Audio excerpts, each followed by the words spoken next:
그 남들과 똑같이 살면서 부자가 될 건 기대하지 말아라. 그 남들도 부자 아니잖아. 그러면 똑같은 결과가 나올 거 아니에요. 예, 그거는 당연한 거죠. 경제적 자유에는 대한민국 정도의 기회가 있으면 누구나 다 할 수 있죠. 이런 사람들이 많아요. 그러니까 게을러 빠져가지고 말하는 게 우리 회사는 겸직을 허용하지 않습니다. 이거는 저는 그냥 게으름과 나태함을 포장하는 법이라고 봐요. 다 부업할 수 있고 투잡할 수 있고 다 방법이 있습니다. 투자는 뭐 제 유튜브 채널 같은데 또는 신사임도 채널 같은 데서 와서 이제 배우면은 되는 거죠. 유튜브에도 공짜 내용이 얼마나 많아. 유튜브나 도서관에 다 있습니다.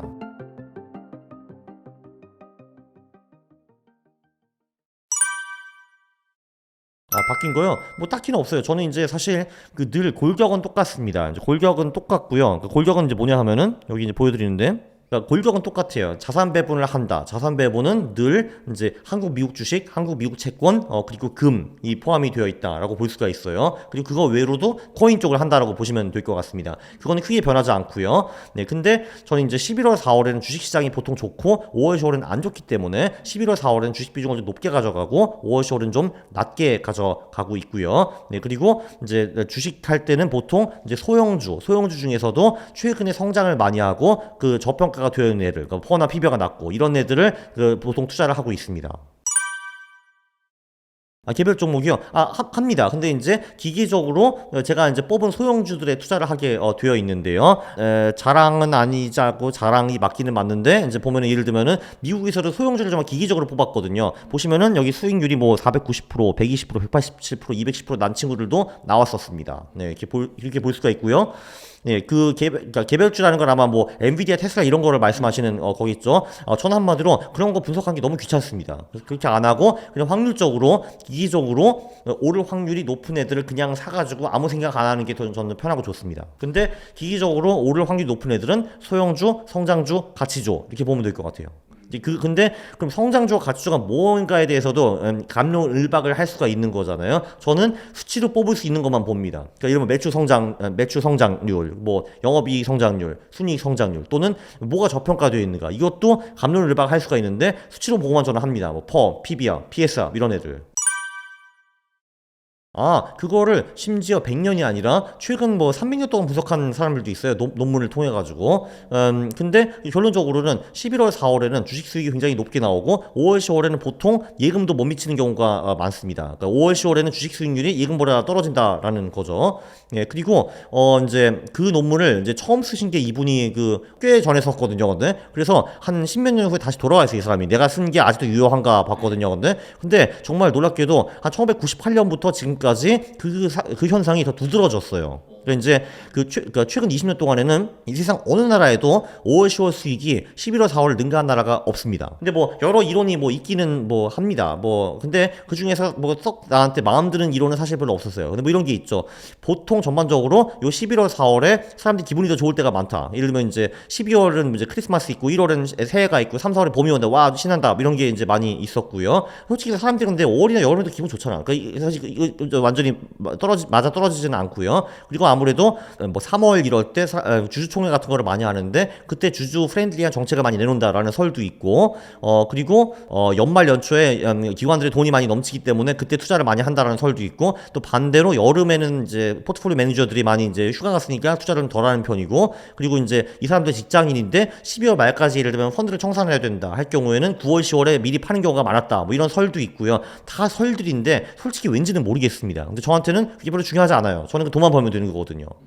그냥 이 현상이 존재한다. 11월, 4월엔 주식 수익이 높네. 5월, 10월은 안 좋네. 그러면 11월, 4월에는 비중을 높이고 5월, 10월에는 줄여야겠죠. 그것도 이유는 모르겠고 그냥 그렇다라는 게 이제 결론입니다. 예, 이 현상은 확실하다. 그리고 주의해야 될 점은요. 제가 조금 전에 재선이 있는 해에는 미국 주식은 보통 오른다라고 말씀드렸잖아요. 근데 그 예외 기간이 바로 2월 중순부터 3월 말까지입니다. 그러니까 한마디로 미국 주식은 1월에, 그러니까 재선하는 해에는 1월에 강하게 오르다가 2월, 3월에 조정을 좀 받은 다음에 그 3월 말부터 1년 내내 쩍쩍 오른다라는 게 정설이에요. 네. 그러니까 지금까지 자주 그래 왔습니다. 지금 미국이 1970년부터 재선이 9번이 있었거든요. 그 9번 패턴 중에서 이렇게 흘러간 경우가 종종 있었습니다. 네. 이제 사실 한국은 이제 전 잘 모르겠고요. 이제 확실한 거는 4월 말부터는 제가 아마 한국 주식을 롱 하는 건 없을 겁니다. 인버스는 좀 할 것 같은데 제가 이제 한국 주식에 이제 매수하는 건 아마 없을 거예요. 이제 4월 말부터. 예, 그리고 근데 그때까지는 할 거예요. 왜냐면 그때까지는 제가 이제 말씀드린 뭐 반도체라든지 저기 뭐 총선을 통해서 이제 주식 부스팅 한다든지 그리고 또 11사 효과라는 것도 강력하니까요. 그래서 그때까지는 좀 소형주로 하긴 할 건데 4월 말까지는 다 빠질 것 같고요. 미국 주식은 1년 내내 계속 할 건데 지금 2월 중순부터 3월 말까지 포지션을 일시적이라도 조금 줄일까 그거는 좀 고민하고 있습니다. 제가. 네. 그러니까 사실 해야 될 노력은 똑같은데 그게 이제 피를 깎는다고 생각하면 피를 깎게 되는 거고 이제 그 똑같은 거 하면서 이거 별거 아닌데 하시는 분들도 있는 거죠. 물론 후자가 좀 더 편하겠죠 이게. 네. 근데 물론 그거는 확실합니다. 남들과 똑같이 살면서 부자가 될 건 기대하지 말아라. 그 남들도 부자 아니잖아. 네. 그거는 정신병이죠. 이제 남들과 똑같이 모르는 걸 하는데 이제 그러면 똑같은 결과가 나올 거 아니에요. 예, 그거는 당연한 거죠. 아니, 도대체 어떻게 대한민국 같은 땅에서 파이어를 못 할 수가 있어요. 이제 그게 오히려 이제, 예, 그죠. 아, 그러니까 파이어까지는 좀 모르겠고, 경제적 자유에는 대한민국 정도의 기회가 있으면 누구나 다 할 수 있죠. 당연히. 이 파이어라는 게 그 경제적 자유와 조기 은퇴를 말하는 거잖아요. 그러니까 이제 조기 은퇴까지는 모르겠고, 경제적 자유는 누구나 다 도달할 수 있죠. 왜냐면 대한민국 기회가 너무너무 많으니까요. 기본적으로. 그 파이어는 삼박자이죠. 일단 그 지출을 줄이는 거랑 소득을 늘리는 거랑 투자를 잘하는 거잖아요. 근데 이제 그 지출을 줄이는 거는 여기서도 본인을 잘 아는 것이 이제 중요하죠. 왜냐면은 본인의 지출 중에서 중요한 지출이 있고 별로 안 중요한 지출이 있을 거거든요. 예를 들면 이제 본인이 여행하는 걸 진짜 좋아한다라고 하면은 여행에 대한 지출은 이제 필수 지출이라고 저는 보는데, 근데 어떤 사람은 여행도 별로 안 좋아하는데 남 보여주기 위해서 인스타에 올리기 위해서 여행 가는 사람도 꽤 있거든요. 그거는 이제 되게 어리석은 지출이죠. 그러니까 효용도 낮고 이제 그냥 돈만 들어가는 지출이거든요. 또는 예를 들면 저 같은 경우는 차에 관심이 이제 하나도 없거든요. 전 지금도 차가 이제 없거든요. 근데 이제 그것도 남들을 보여주기 위해서 차를 사서 이거는 멍청한 지출인 거죠, 사실은. 그래서 전 지금도 아직도 차를 안 사고 있기는 한데, 그래서 그 지출의 우선순위를 좀 정하라. 그래서 이제 한 달 동안 우리 지출하는 게 아마 그냥 종류를 나눠보면 20개, 30개 정도 있을 거거든요. 그 중에서 1, 2, 3위가 뭔가 그거 정도는 지출을 하고 나머지 4위부터 30위까지는 지출을 하지 말거나 아니면 해도 조금만 하거나 이렇게 하면은 지출을 많이 줄일 수가 있고요. 그리고 가계부를 쓴다는 것 자체로만 해도 우리 지출을 줄일 수가 있습니다. 왜냐면 한 달을 보면 한심할 거거든요. 나 이런 돈을 써서 이건 뭐야 이제 하면서, 그래서 그걸로 지출을 확실히 좀 줄일 수가 있고요. 그리고 이제 사회초년생 같은 경우는 그냥 부모님한테 얹혀 사는 게 가장 이제 돈을 아끼는 방법이죠. 그리고 딜을 보는 거죠. 내가 부자 되면 용돈 줄게. 지금 받지 마. 이런 식으로. 어차피 자식을 이길 수 있는 부모는 없습니다. 세상에. 그게 이제 방법이 분명히 확실히 있고요. 그리고 이제 수입을 늘리는 것 같은 경우는 요것도 본인의 처지에 대해서 좀 봐야 됩니다. 이제 어떤 경우에는요, 그냥 그 회사에서 연봉을 늘리는 것이 가장 좋은 방법이 될 수가 있습니다. 이런 영업직 같은 경우, 영업직은 팔 만큼 나한테 떨어지는 게 있는 거잖아요. 이 경우에는 내 영업 스킬을 어떻게 올릴까, 이쪽으로 고민하는 게 훨씬 더 이제 득이 되겠죠. 근데 그렇지 않은 직장들도 많습니다. 내가 공무원이다 하면 내가 아무리 애써봤자 연봉이 안 늘거든요. 이 경우에는 내가 이제 이직을 하는 것도 고려할 수가 있고 아니면 투잡을 고려할 수 있습니다. 우리는 겸직 못 하는데요.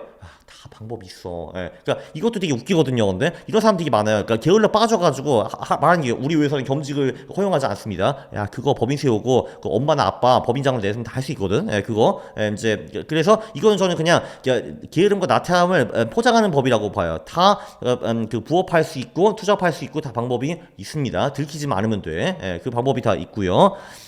당연히 동료들한테 알려주면 안 되죠. 직장 안에는 비밀이 없습니다. 그래서 어떤 사람은 연봉을 높이는 것이 좋은 방법이 될 수도 있고요. 또는 이직하면은 높일 수 있는 사람들도 있습니다. 예를 들면 내가 이제 개발자라는 수 있는 거잖아요. 근데 지금 일하는 데가 중소기업이야. 그러면은 대기업 개발자가 필요한 것이 무엇인가? 그거를 엄청 공부해가지고 대기업 가서 면접 봐서 들어가거나 외국계로 가는 방법이 있겠죠. 이직하는 방법. 또는 그게 다 어려운 직종이나 직군의 경우에는 투잡 이런 거를 생각해 볼 수가 있습니다. 근데 한국은 기본적으로 온라인으로 투잡할 수 있는 게 너무 많거든요. 사실 근데 그거 하시면 됩니다. 하시면 되고요. 그리고 마지막으로 투자가 있는데, 투자는 뭐 제 유튜브 채널 같은데 또는 신사임당 채널 같은 데서 와서 이제 배우면은 되는 거죠. 예, 그쵸. 그리고 요즘은 뭐 사실 가기가 어렵다 하면은 이제 그 온라인과 오프라인 강의를 병행하는 데도 진짜 많거든요. 그래서 집에 편하게 앉아가지고 위대한 사람들의 투자 강의 같은 거를 몇만 원에, 그러니까 월 몇만 원에 들어볼 수 있는 방법도 있고, 그것도 다 싫다고 하시면은 그냥 도서관에 가가지고 책을 빌려가지고 읽으시면은 됩니다. 예, 그쵸. 유튜브에도 공짜 내용이 얼마나 많아. 그러니까 한마디로 저는 사실 이제 돈이 별로 없을 경우 경우에는 자기 개발에 돈 지불하는 것도 저는 반대거든요. 사실 유튜브나 도서관에 다 있습니다. 저 같은 경우에는 돈이 이제 어느 정도 있기 때문에 지불을 할 수가 있거든요. 왜냐면 지불을 하면 제가 아무래도 시간을 좀 절약을 할 수가 있거든요. 그 강의를 하면은. 근데 돈도 없으면은 어차피 당신의 이제 시간의 기회비용이 그렇게 크지가 않거든요. 그러면은 도서관 가고 유튜브 해가지고 책 봐서 직접 터득하면 됩니다. 아니 공짜잖아요. 도서관 가면은. 예. 그죠. 남산 도서관 가면요. 심지어 지금 절판된 책들 다 있어요. 거기 근데 엄청난 보석 같은 책들이 진짜 많거든요. 예. 특히 투자 같은 경우는 새 책이 뛰어나지 않는 경우가 많거든요. 고전들이 훨씬 더 훌륭한 경우가 많기 때문에 다 있습니다. 예. 그 사업은 제가 이제 처음에 좀 비추인 게 일단 기본적으로 이제 직장인과 사업가의 마인드는 완전히 180도 다르다라고 볼 수가 있습니다. 이제 그 직장인은 한마디로 그냥 쉽게 말해가지고 시키는 거 하는 사람이잖아요, 사실. 근데 그러니까 물론 그 일이 쉽다는 거는 아니에요. 예, 그러나 일단 사업가는 시키는 사람이잖아요. 그 한마디로 내가 다 고민을 직접 다 해야 돼요. 뭘 할지. 솔직히 말해 직장인 고민할 게 없어. 그냥 시키는 거 하면 되잖아요, 그게. 근데 이제 사장은 고민할 게 굉장히 이제 많아지죠. 왜냐하면 일단 그 시키는 사람, 얘를 이제 어떻게 구워 삶을까 이거부터 고민을 해야 되고, 자금은 어디서 조달해야 될 것인가부터 이제 얼마에 팔아야 될 것인가, 홍보 마케팅을 어떻게 해야 될 것인가. 직장인으로 고민할 거 하나도 없습니다. 근데 시키는 거 내 분야 그것만 하면은 되는 거거든요. 그래서 이제 최소한의 것은 제가 보기에는 내가 사업하려는 이제 그 분야에서 직접 몇 년은 굴러봐야 되는 게 맞는 것 같아요. 그리고 몇 년 굴리면서 내가 사장님이 이렇게 해야 될까, 이렇게 해야 되는가, 그거가 일단 전제가 돼야 된다고 저는 봅니다. 예, 근데 대부분 직장인들은 그런 준비가 전혀 안 돼 있거든요. 그래서 사업을 저는 비추합니다. 그 경우에는 한마디로 그 사업이 자영업의 발전 체계라고 봐야 되는 거죠. 왜냐면 자영업은 사장이 없으면 돈이 안 벌리는 거고, 사업은 사장이 좀 쉬어도 돈이 벌리는 구조잖아요, 사실. 그러니까 왜냐면 이제 그 직원들이 그 자영업자의 일을 대신 해준다라고 이제 보면 되는 거니까. 근데 사실 저는 기본적으로 초창기에는 사장이 모든 일에 대해서 다 알고 있어야 된다라고 생각을 합니다. 그래야지 나중에 시켜 먹을 때도 할 수가 있는 거죠. 예. 왜냐하면 사장이 본인 사업의 디테일에서 잘 모르면은 그러면 직원이 그걸 제대로 할 리가 없습니다. 직원은 절대로 대신 고민해주지 않거든요. 얘는 월급만 나오면 끝나니까. 물론 가끔 그런 직원들이 있기는 있거든요. 한번 사장 대신 고민해주는 직원들. 근데 그런 사람들 너무 유능하기 때문에 보통 직접 사업을 차리든지 아니면 더 좋은 곳에서 더 많은 연봉을 주고 데려갑니다. 네. 가장 안전한 건 자산 배분입니다. 왜냐면은 사실 우리가 미래에 어떤 자산이 좋을지 정확히 알 수 있는 방법은 없거든요. 그래서 그냥 다 집어넣어라 라는 게 맞는 것 같고요. 미국 주식, 한국 주식, 미국 채권, 한국 채권, 금, 그리고 코인, 이렇게 하면 될 것 같아요. 코인 비중은 저는 전 재산의 5에서 10% 정도로 제한하는 거를 추천해드리고 싶습니다. 5천이면 250에서 500만 원이 되겠네요. 네, 왜냐면 변동성이 너무 세가지고 대부분 투자자들은 그 스트레스를 버티지 못합니다. 일단 가장 중요한 키워드는 수익은 길게, 손실은 짧게입니다. 그 고수들 같은 경우도 사실 손실을 안 겪은 사람은 단 한 명도 없습니다. 물론 그렇게 포장하시긴 하지만 그분들도 다 잃어봤거든요. 여기서 중요한 거는요, 결국은 다 나름대로 뭔가 생각을 해가지고 투자 결정을 내릴 거거든요. 근데 여기서 그러면은 중요한 거는 내가 틀렸다라고 인정하면은 그냥 싹 팔고 다시 손절하고 그 손실을 인정하는 그 자세가 중요한데, 대부분 초보자들은 이거를 못합니다. 예. 이분들이 시험에서 100점을 맞아봤는지 여기서 그러니까 한마디로 내가 틀리는 걸 용납을 못하는 거예요. 근데 어차피 당신은 시장 앞에서는 지렁이일 뿐입니다. 자주 틀릴 거거든요. 틀렸다 하면은 빨리 손절하고 나가는 게 중요하고, 두 번째가 사실 더 중요한데, 그러면은 여러분이 맞을 때도 있을 거거든요. 근데 안타깝게도 맞았는데도 불구하고 20-30% 수익을 내고 나오는 경우가 굉장히 많습니다. 이게 가는 놈은 그냥 냅둬야 됩니다. 그래야지 큰 돈을 벌 수가 있거든요. 예를 들면은 최근에 US 인베스팅 챔피언십 미국 전미 투자 대회에서 우승하신 분이 2023년에 수익을 805% 냈거든요. 805%인데 이분의 승률은 놀랍게도 30%밖에 안 됩니다. 이분이 거래를 많이 하셨는데 10번 거래해서 3번만 먹었어요. 7번은 돈을 잃었습니다. 그 대신에 잃은 경우에는 이분이 데이트레이더거든요. 그러니까 주식을 사가지고 안 오른다 하면은 10분 만에 잘라버렸대요. 그래서 이제 10번 거래해서 7번은 잃었는데 적게 잃었대요. 평균 4% 정도 잃었더라고요. 그 대신에 올라가는 놈은 좀 냅뒀습니다. 평균 1시간 이상 보유를 했다라고 하더라고요. 그래서 한번 먹을 때는 13%씩 먹었대요, 이분이. 그래서 그게 차이예요. 한마디로 이분도 상당히 많이 잃었죠. 그러니까 10번 거래해서 7번 잃었는데, 근데 3번 먹을 때 먹은 게 이만큼이고 깨질 땐 요만큼 깨지니까 결국 이분이 800% 벌어가지고 우승을 하신 겁니다. 이 메시지가 되게 중요한 것 같아요. 예. 경제적 자유, 의지가 있으면 누구나 다 할 수 있습니다.